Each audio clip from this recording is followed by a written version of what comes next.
the addition of 10 to 15 new markets that get proposed, that get voted on by validators and stakers, and then just gets automatically added to the front end.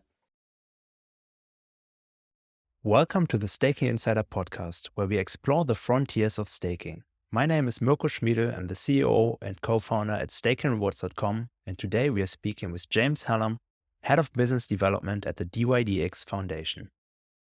How long is it now that the dYdX chain migrated to Cosmos? Yeah, so the dYdX chain really launched in the end of October 2023.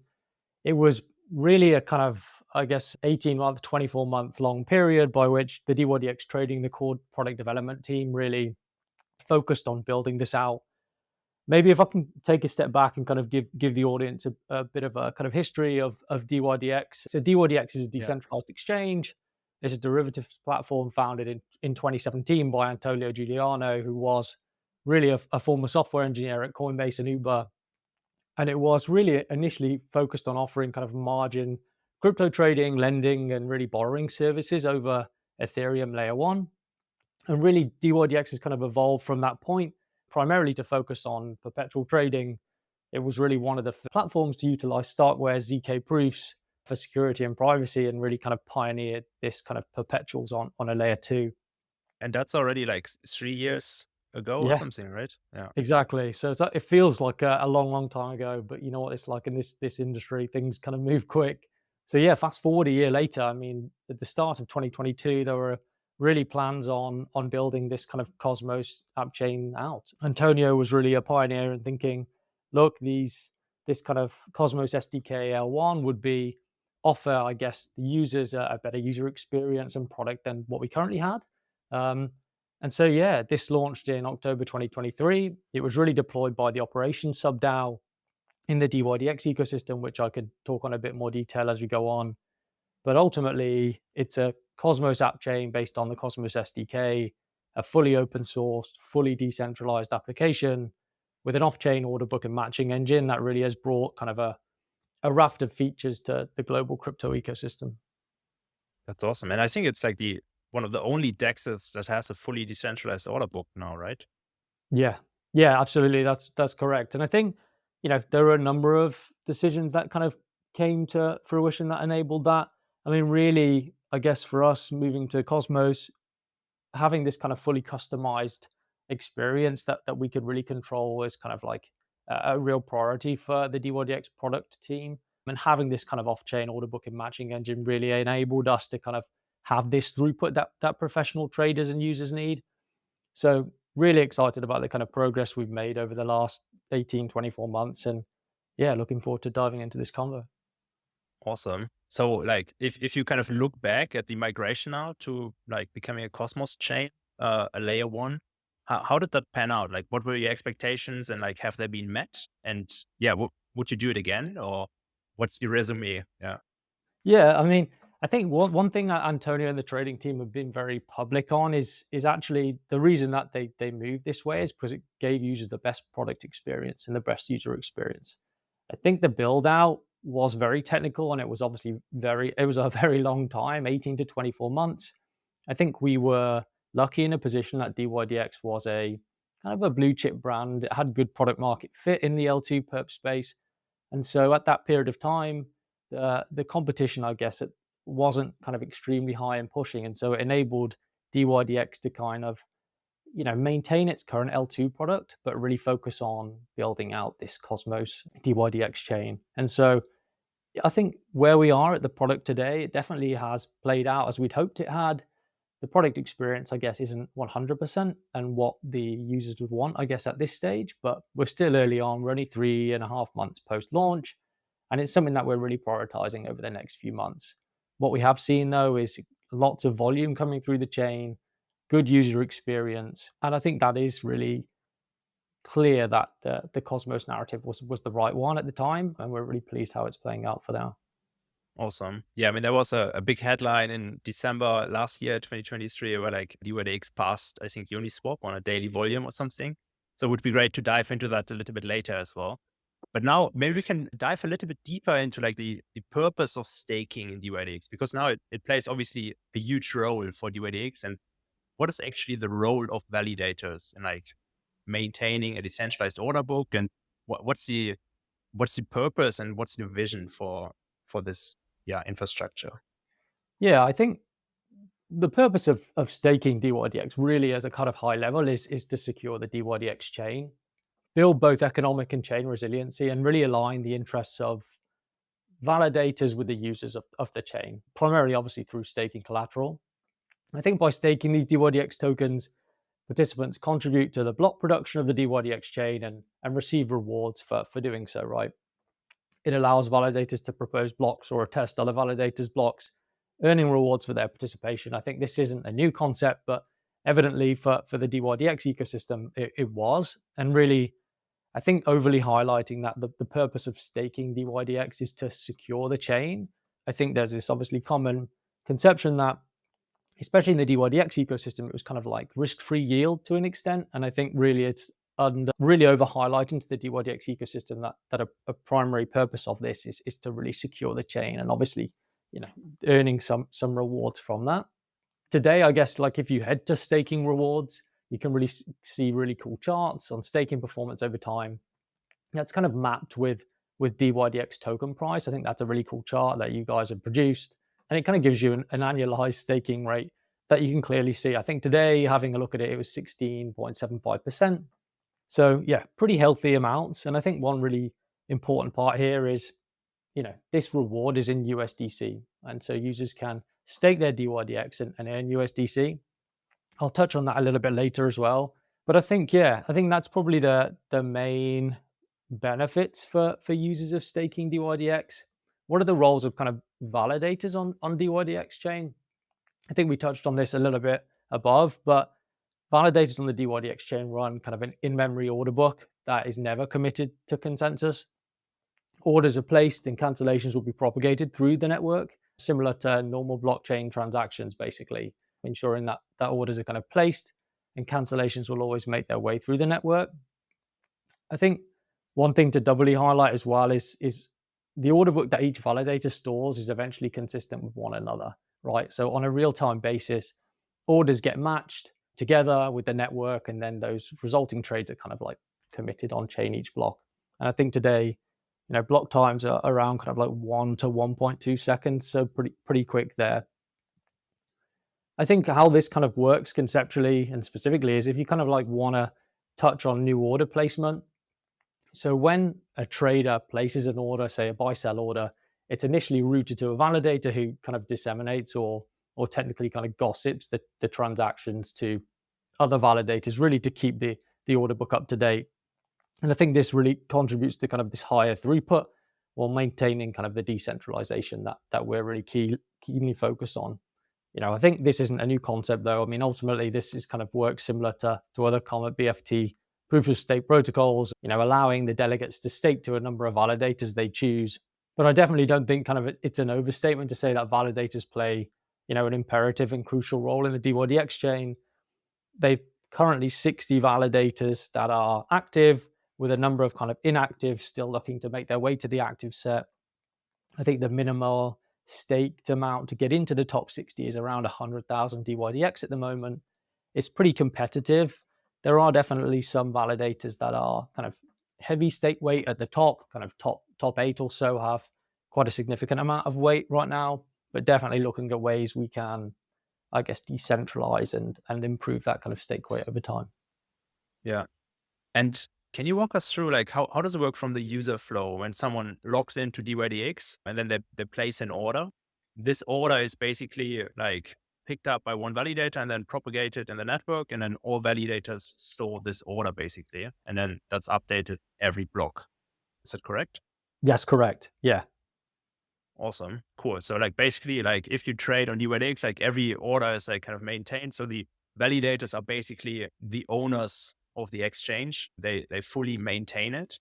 And that's what makes it like entirely decentralized. Yeah, absolutely. And then those obviously orders, I mean, we can touch through kind of how kind of MEV plays into a role in this in a little bit of time as well. But yeah, I mean, essentially that's how order works. Validators gossip the transactions, they come to consensus on it, and then obviously that order's then placed through the network. I mean, at the moment, I think from a transaction per second time frames. I think there's up to around about 2,000 transactions per second that can be tolerated on the dYdX exchange.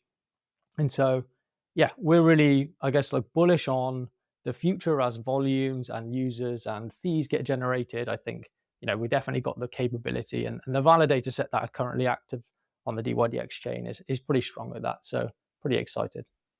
Awesome. And are there any other plans, like any other roles that validators might take up in the future for like even further decentralization, or like is that already kind of what it will be probably for the coming years? Or do you guys have any other plans for the role of validators or staking in dYdX? Yeah, I think for validators now, obviously there's a kind of an active set of a maximum of 60. It's up to dYdX chain governance whether they increase that set or not. Validators have played kind of a key role in also kind of self-regulating to an extent. There is a lot of discussion around MEV protection and how we can prevent that within the dYdX ecosystem.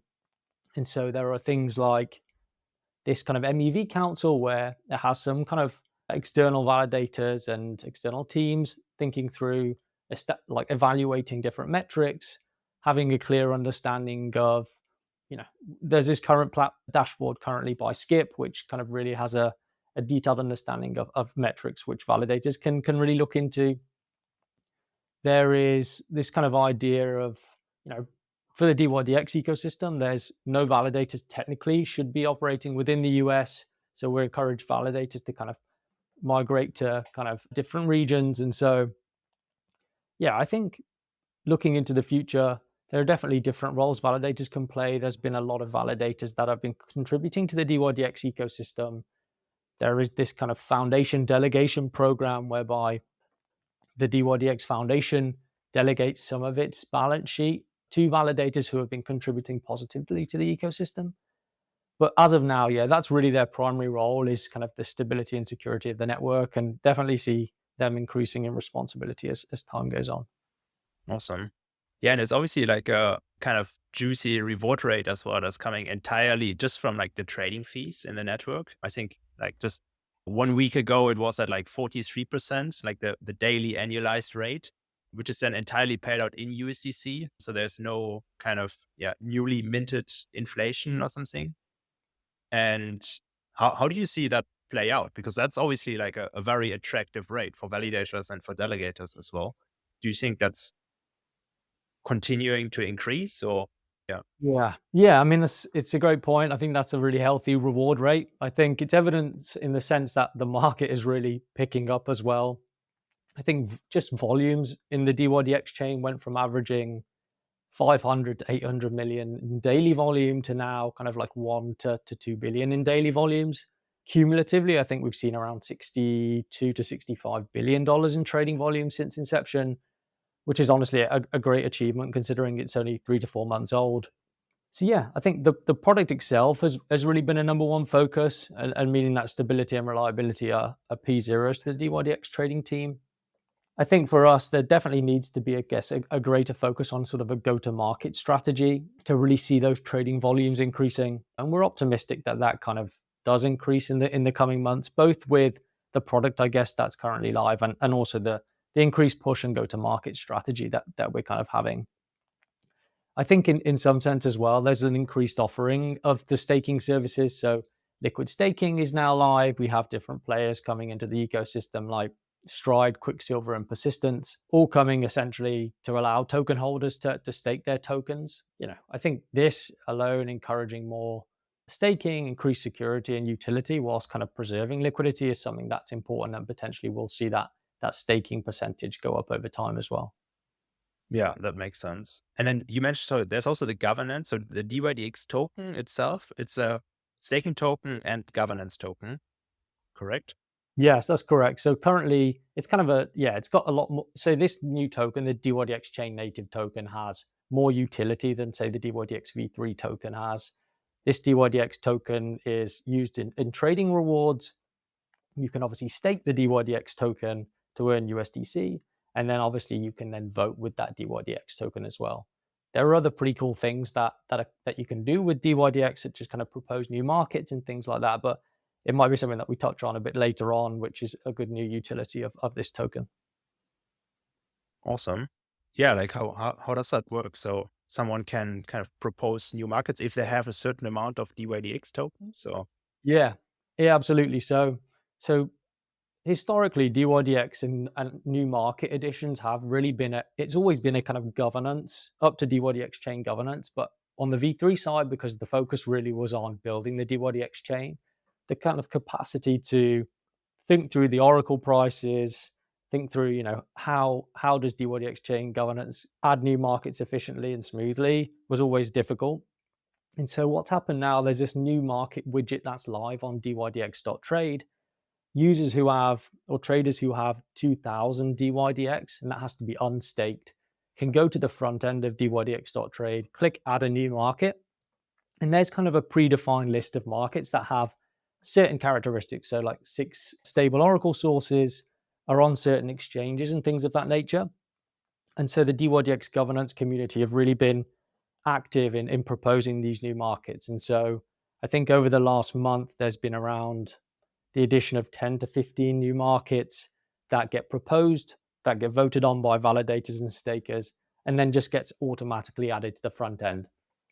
This is kind of a step one process for the dYdX chain governance. Step two will really be adding in this kind of concept of permissionless markets, where potentially dYdX governance won't even be needed, in that anyone can come in and list a market permissionlessly anytime and anywhere. And this is really kind of a long-term goal, I guess, of the dYdX trading team and the whole dYdX ecosystem. And we see this as a real competitive advantage to enable anyone really to trade anything anywhere. And that's really the mantra of dYdX at the moment. that's awesome. And then I guess that also plays a role in your growth strategy in general to like capture more market share, being able to like, yeah, cover new markets fast or like kind of independently without like a consortium needing to decide on that stuff. Yeah. Um, Maybe you can walk us a little bit through the growth strategy in general. And do you think like there's a ceiling at some point, or like what are you looking into to like grow the dYdX chain and the volumes over the next few months and years? Yeah. Yeah. Yeah. Great point. I think, like you said, I mean, the ability to just add a new market as quick as you can. There's a lot of obviously centralized exchanges that can list new markets faster than DEXs at the moment. All these kind of meme coins that are coming up and meme coin mania. I mean, it would be great to see that be listed on dYdX and users feel like that's their kind of primary trading experience. In terms of a growth strategy for dYdX, so I'll touch on the kind of 4 entities involved at dYdX at the moment. So there's dYdX trading. They're the kind of core protocol development team. We have the dYdX Foundation, which is the growth and kind of BD entity. And then we have the dYdX Grant SubDAO. They're the kind of, yeah, they're essentially the team that's sort of looking to sort of fund builders to contribute value to the dYdX chain. And then you also have the dYdX Operations SubDAO. And they're the entity that really hosts the front end for the dYdX.trade or dYdX.trade of the dYdX chain. They deploy the indexer, and they also are kind of running the iOS and soon to be Android apps. Now, each have kind of a different mandate. Really, I guess trading have this kind of like core product improvement mandate where they're always looking to kind of build on the current user experience. The dYdX Foundation is primarily focused on sort of this go-to-market strategy on how we can bring users, say, from these centralized exchanges to dYdX. And so whether that's kind of looking into new markets, identifying, how we can enter these markets, coming up with different strategies on bringing new market makers and institutions into the fold, but really targeting these kind of pro retail audience to come to dYdX and trade on it is really I guess a key mandate for the rest of 2024. And yeah, I think it's no secret that I think a lot of users are sort of migrating from centralized exchanges to decentralized exchanges. I do think there's a kind of a long way to go there. I do think it's probably longer than people think in terms of what the complete migration will look like. Will decentralized exchanges reach normal centralized exchange volumes? I think TBD, honestly. I think in the next 3 to 5 years, maybe. I hope it's sooner than that, but I mean, it's all uh, about user experience, right? absolutely. Like, yeah. Yeah, Is there, yeah, yeah, is there anything else to it, or like is it literally only like basically the key goal for you then should be kind of to match the user experience of a centralized exchange in order to really compete? Or definitely. I think that's primary number one target, right? It's like most of the pain points people feel trading on dexes at the moment is just they're not up to par with what they are experiencing on centralized exchanges. I mean, if we can reach that level and surpass that whilst offering all the other benefits of being a decentralized exchange, then I think we're on to kind of a winner there. I do think though that most users kind of don't care about central decentralization to the extent that I feel like a lot of people do, or at least people in the industry do. They care about a product experience, like you said. But if under the hood it is decentralized and you can match and surpass those centralized exchange experiences, then I think eventually users will end up coming to the likes of dYdX and other perp dexes and really ramping up volume there.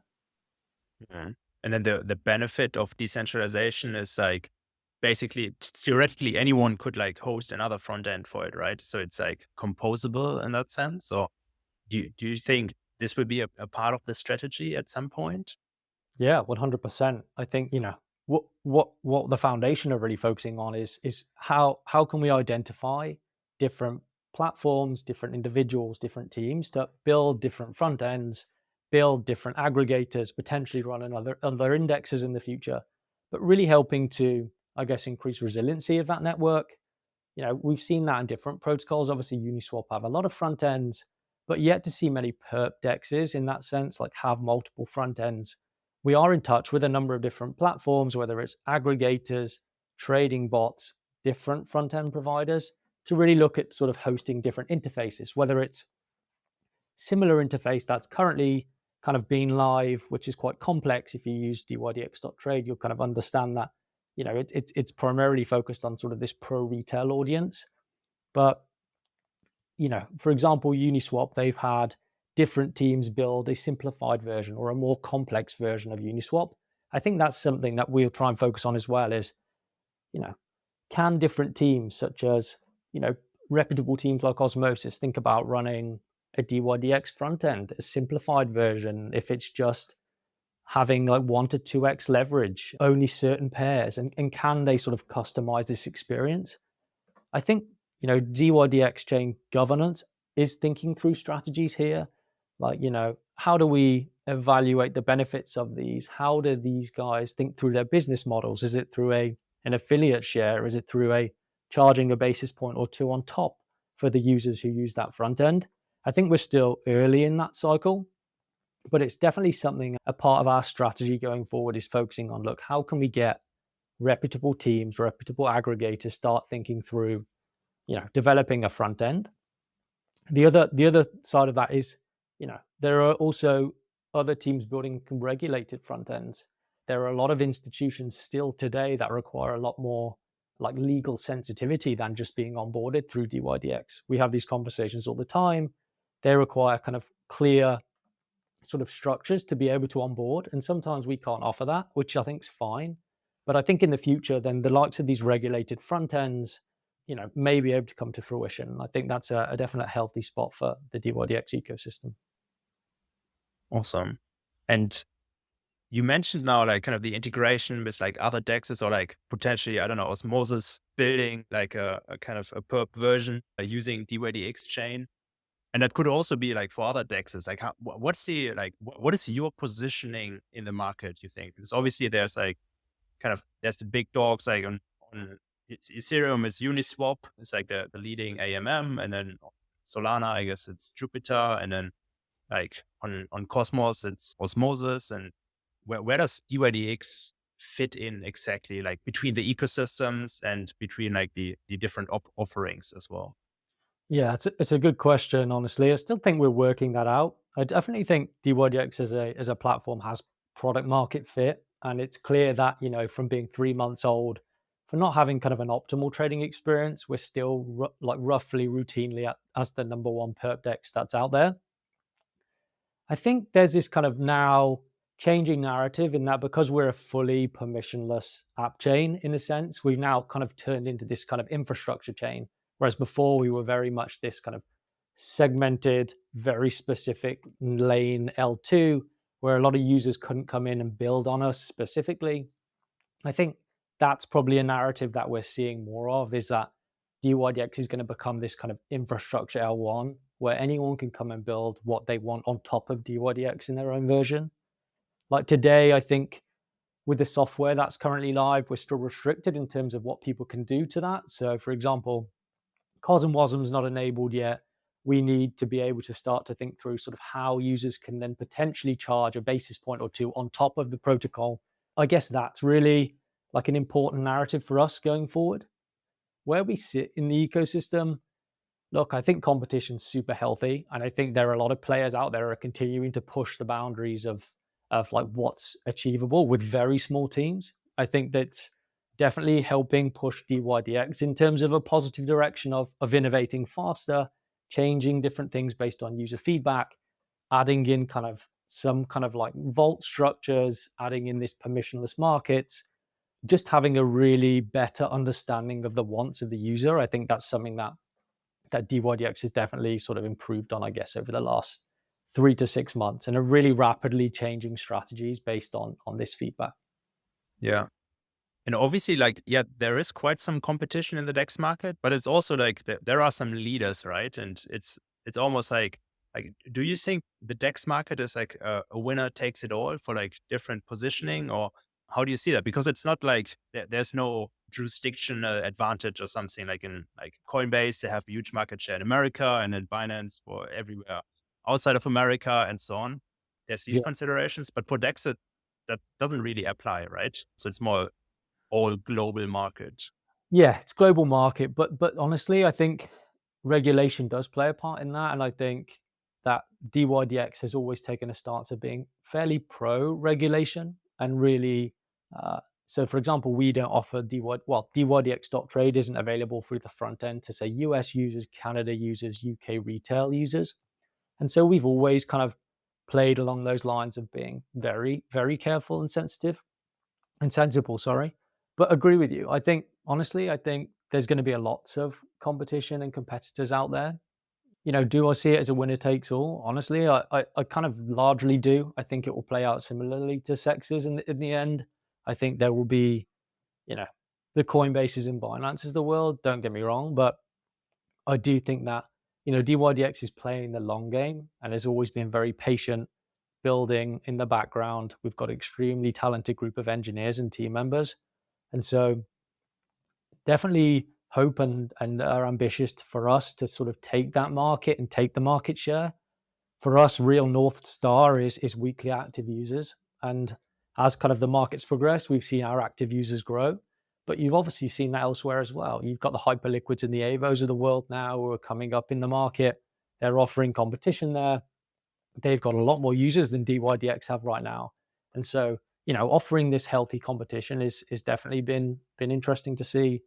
Their projects are awesome. You've used their front ends. You can really see why users love using their products. And so I only see this as a real positive thing for dYdX. We'll continue to innovate. We'll continue to push the boundaries and ultimately hope for the long term that we are the winners there. Yeah, I mean, personally, I would love to see other projects building on top of it, or like you being kind of complementary to them and then others building on top of that, really. Do you think similar to like Binance.com have like Binance.us? Will there be like a dYdX equivalent of that at some point? Yeah, we're having conversations right now with different teams who are wanting to do similar. So, for example, at the foundation, we have a Japan lead or a head of Asia now called Hisashi. Japan has always been historically kind of a large user base for us. They trade high volumes. It's very kind of professional trader, institutional driven.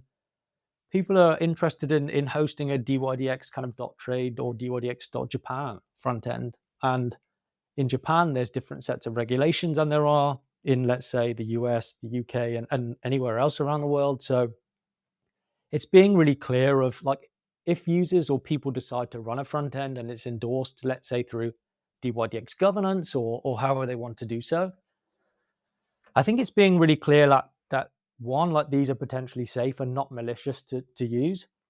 And two, yeah, I see this kind of front end proliferation playing out over the next 12 to 18 months. Some centralized exchanges may integrate a dYdX front end like or dYdX kind of in the back end and think through how we can think through rev share agreements with these teams.